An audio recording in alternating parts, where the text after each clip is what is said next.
Hey everyone!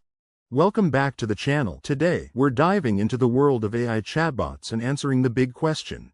DeepSeek Chat or ChatGPT? Which one is better? Let's break it down. First up, ChatGPT. It's the OG of AI chatbots, right? Known for its versatility, ChatGPT can write essays, generate code, and even help you plan your next vacation. It's powered by OpenAI's GPT models, and it's pretty much the gold standard for conversational AI. But here's the thing, ChatGPT isn't perfect. Sometimes it struggles with real-time data, and the free version has limitations. Plus, it can get a bit repetitive. Now, let's talk about DeepSeek Chat. This newcomer is making waves in the AI space. DeepSeek is designed to be faster, more efficient, and highly accurate. It's perfect for tasks like research, coding, and even creative writing. What sets DeepSeek apart?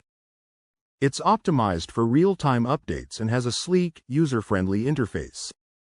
Plus, it's constantly learning, so it keeps getting better over time. So, which one should you choose? Well, it depends on your needs. If you want a proven, all-around performer, ChatGPT is your go-to. But if you're looking for speed, accuracy, and cutting-edge features, DeepSeek might just be the future of AI chatbots. At the end of the day, both DeepSeek and ChatGPT are incredible tools. Why not try both and see which one works best for you? Let me know in the comments, which AI chatbot do you prefer?